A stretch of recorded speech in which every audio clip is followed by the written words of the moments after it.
도시 속 무표정한 사람들의 군중 속에서 각자의 내면에 억눌린 감정이 폭풍과 불길로 표현된 장면. 억눌린 감정의 시대 철학은 인간의 상처를 치유할 수 있을까? 현대인은 감정을 표현하기보다 관리하려 한다. 감정을 드러내면 약해 보인다는 인식이 일상에 깊이 스며들면서 우리는 점점 더 차가워지고 있다. 직장에서의 냉정한 판단, 인간관계에서의 무표정한 미소, SNS에서의 가짜 행복은 모두 억눌린 감정의 부산물이다. 감정의 통제는 곧 자기관리의 덕목처럼 여겨지지만 그 이면에는 감정을 표현하지 못해 병들어가는 내면이 숨어 있다. 이른바 감정의 억압사회다. 사회는 생산성과 효율을 중시하며 감정보다 이성을 요구한다. 그러나 인간은 이성만으로 완성되지 않는다.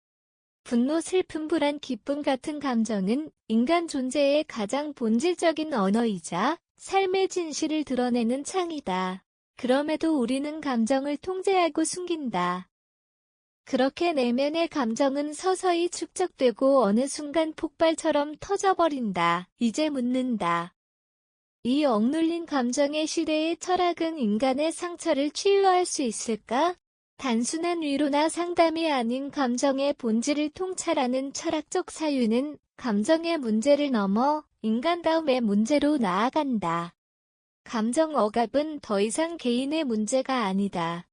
세계보건기구 WHO는 감정적 스트레스가 신체 질병의 주요 원인 중 하나라고 경고했다. 한국의 직장인 절반 이상이 감정을 숨긴 채 일한다고 답했으며 감정 억압이 지속될 경우 우울불명 공황장애로 이어질 가능성이 높다고 한다.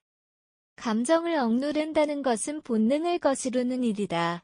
인간의 감정은 생존과 직결된 신호체계다. 예를 들어 불안은 위험을 감지하게 하고 분노는 부당한 상황에 저항하게 한다. 그러나 사회는 이러한 감정을 비합리적이고 부적절한 것으로 낙인 찍었다.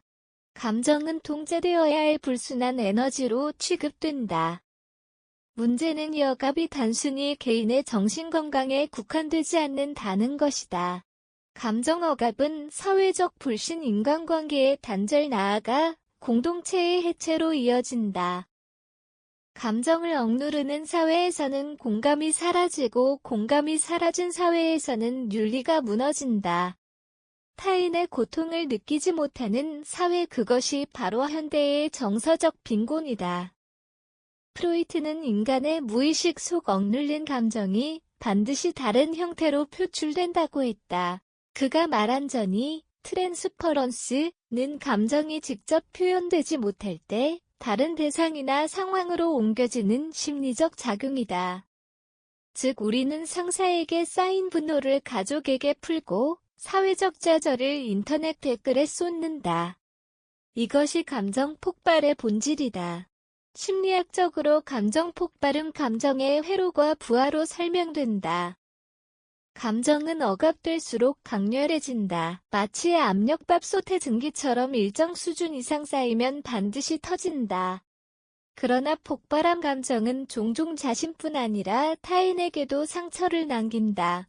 융, 시, 지, 중, 은 감정의 억압을 그림자, 섀도우라고 불렀다. 그는 억눌린 감정은 사라지지 않는다. 다만 어두운 형태로 변해 우리를 지배한다고 했다. 감정을 억제하는 사람일수록 폭발의 강도는 크고 폭발 후에는 심한 자책과 무력감에 시달린다. 감정을 통제하려는 인간의 노력은 결국 자신을 통제불능의 상태로 몰아간다. 그러므로 감정은 억누르거나 없애야 할 대상이 아니라 이해해야 할 현상이다. 심리학은 감정을 질병이 아닌 신호로 본다. 신호를 읽을 줄 모르는 사회는 결국 자신을 병들게 만든다. 감정의 본질을 탐구한 철학자들은 감정을 단순한 심리 상태로 보지 않았다. 스피노자는 감정을 인간이 자신의 존재를 보존하려는 노력, 코넥터스의 표현이라고 정의했다. 즉 감정은 인간이 살아있음을 증명하는 에너지다. 그가 말한 기쁨은 생명력이 확장되는 경험이며 슬픔은 그것이 축소되는 상태다. 따라서 감정을 이해하는 것은 곧 존재를 이해하는 일이다. 쇼펜하우어는 감정을 고통의 반영으로 보았다. 그는 인간의 삶을 의지, 윌레의 끝없는 투쟁으로 설명했다. 우리가 감정에 휘둘리는 이유는 욕망 때문이다. 욕망은 충족될 수 없기에 인간은 끊임없이 결핍과 고통 속에 머문다. 그러나 쇼펜하우어는 예술과 사유를 통해 잠시의 지로부터 벗어날 수 있다고 보았다.